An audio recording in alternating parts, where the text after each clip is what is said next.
नमस्कार और इस खास विश्लेषण में आपका स्वागत है। देखिए, अक्सर होता क्या है ना कि शनिवार का नाम सुनते ही दिमाग में एक अजीब सा डर या अंधविश्वास घूमने लगता है ना। लोग तुरंत लोहे का सामान खरीदने या काले कपड़े पहनने से बचने लगते हैं।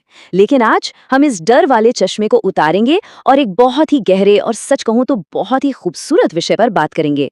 हमारा आज का विषय है शनिवार का असली महत्व, कर्म, न्याय और आध्यात्म। यकीन मानिए, ये दिन सिर्फ सप्ताह का एक हिस्सा नहीं है, बल्कि एक बहुत ही शक्तिशाली प्रतीक है। तो चलिए सीधा मुद्दे पर आते हैं। आपने भगवद गीता का वो बहुत ही मशहूर श्लोक तो सुना ही होगा, कर्मण्येवाधिकारस्ते मा फलेषु कदाचन। यानी आपका अधिकार सिर्फ आपके कर्म पर है, उसके फलों पर बिल्कुल नहीं। इस पूरे दर्शन की नींव ही यही है। शनिवार को डर या सजा वाले दिन की तरह देखने के बजाय इसे ना अपनी ही कर्मों के एक आईने की तरह देखिए। ये दिन हमें याद दिलाता है कि इस ब्रह्मांड में जो कुछ भी हो रहा है वो हमारे कर्मों से ही चल रहा है। और यकीन मानिए, इसमें डरने वाली कोई बात नहीं है, बल्कि ये तो इस सृष्टि का सबसे पारदर्शी और सच्चा नियम है। अब इसी बात से जुड़ता है हमारा अगला पहलू, शनिवार का आध्यात्मिक महत्व, जो असल में आंतरिक चिंतन और आध्यात्मिक स्थिरता का दिन है। हिंदू परंपरा में इसे बहुत पवित्र माना गया है।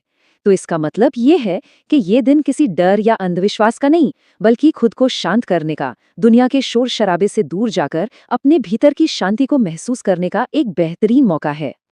अगर हमें शनिवार की असली फिलॉसफी को समझना है, तो इसकी कुछ मूल गुणों को समझना होगा: अनुशासन, कर्म, धैर्य, न्याय और आत्मसंयम। आप सोचिए, ये गुण किसी भी आध्यात्मिक सफर की सबसे मजबूत नींव होते हैं। अनुशासन और आत्मसंयम हमें अपने रास्ते पर डटे रहना सिखाते हैं, चाहे हालात कैसे भी हों। धैर्य हमें ये समझाता है कि हर कर्म का फल बिल्कुल सही समय पर मिलता है, जल्दबाजी करने से कुछ नहीं होता। और न्याय न्याय ये तय करता है कि प्रकृति का वो शानदार बैलेंस हमेशा बना रहे। सच कहूं तो इन गुणों के बिना एक शांत और सार्थक जीवन की कल्पना करना भी मुश्किल है। अब जब शनिवार की बात हो तो एक नाम तो आना ही है, शनिदेव। कर्म और न्याय यानी ब्रह्मांडीय संतुलन के सर्वोच्च न्यायाधीश। यहाँ हम उन तमाम सुनी सुनाई बातों, काले जादू या ज्योतिष वाले डरों को पूरी तरह किनारे रख रहे हैं, क्योंकि शनिदेव का असली काम सजा देना नहीं है, बल्कि इस पूरे ब्रह्मांड के विशाल संतुलन को बनाए रखना है। तो समझने वाली सबसे अहम बात क्या है? वो ये है कि हिंदू दर्शन में शनिदेव ब्रह्मांडीय न्याय और कर्म संतुलन के प्रतीक हैं।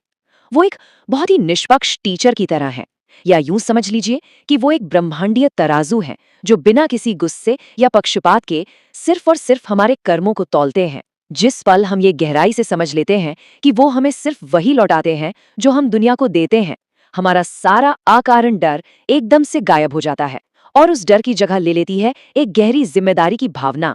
ये विचार वाकई में जीवन को एक गजब की स्पष्टता देता है। इस संतुलन को थोड़ा और करीब से समझने के लिए चलिए बात करते हैं हनुमान जी और समर्पण की, जो कठोर अनुशासन और निस्वार्थ भक्ति के बीच का एक खूबसूरत सेतु है। भारतीय परंपरा में शनिवार को हनुमान जी की पूजा का सिर्फ एक धार्मिक महत्व ही नहीं है, बल्कि इसके पीछे एक कमाल का दार्शनिक सामंजस्य भी है। ये हमें सिखाता है कि एक सफल आध्यात्मिक सफर में कठोरता और नरमी दोनों की ही बराबर जरूरत होती है।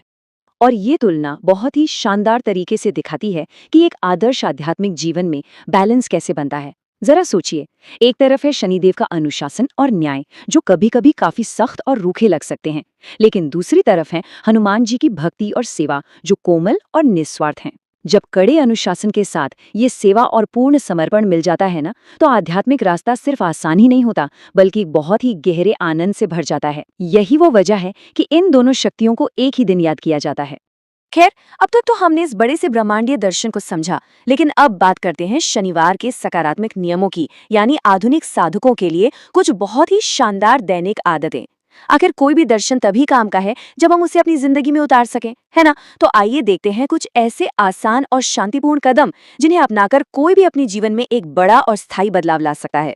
तो सच्चे मायनों में शनिवार मनाने का मतलब क्या है? इसका मतलब है प्रार्थना, ध्यान, दान और सेवा, मौन और पवित्र ग्रंथों का पाठ करना। मतलब अपनी क्षमता के अनुसार गरीबों की मदद करना या कुछ देर मौन में बैठना। देखिए, ये चीजें उन दिखावटी या डराने वाले टोटकों से मिलो दूर हैं। बाहर के फालतू कर्मकांडों में उलझने से कहीं बेहतर है कि हम शांति से बैठकर ग्रंथों का पाठ करें या किसी जरूरतमंद की मदद करें। ये वो सिंपल स्टेप्स हैं जो हमारे मन को साफ करते हैं और हमें भीतर से एक कई बेहतर इंसान बनाते हैं। अगर मैं इस पूरी बात को एक लाइन में कहूँ तो वो ये होगी, सच्ची आराधना आत्म अनुशासन और सेवा है।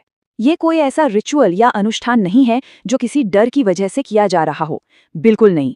ये तो वो ठोस कदम है जो हम जानबूझकर उठाते हैं ताकि अपनी आत्मा को ऊपर उठा सकें और अपने अशांत मन को शांत कर सकें।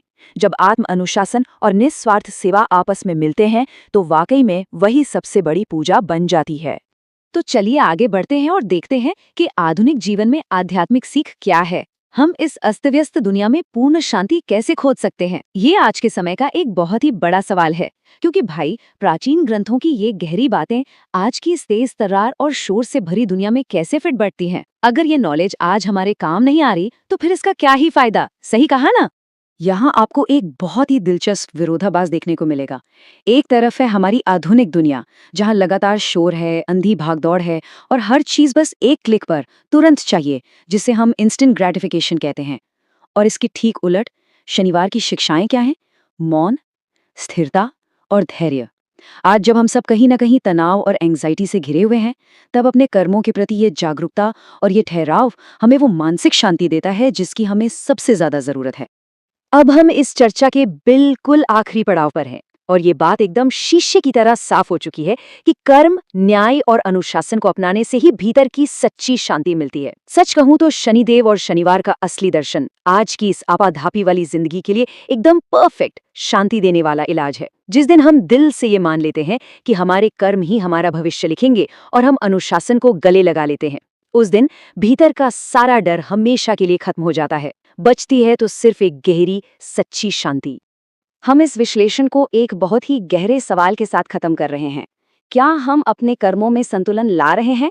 देखिए, ये कोई ऐसा सवाल नहीं है जिसका जवाब आपको अभी तुरंत देना है, बल्कि ये वो सवाल है जो हमें हर दिन खुद से पूछना चाहिए। क्या हम अपने कामों में, अपने विचारों में, अपनी पूरी जिंदगी में वो बैलेंस ला पा रहे हैं जिसकी ये ब्रह्मांड हमसे उम्मीद करता है? बस इसी शांतिपूर्ण और गहरे विचार के साथ हम आज की इस चर्चा को यहीं विराम देते हैं। इस आत्मचिंतन के सफर में हमारे साथ जुड़ने के लिए आपका बहुत बहुत धन्यवाद।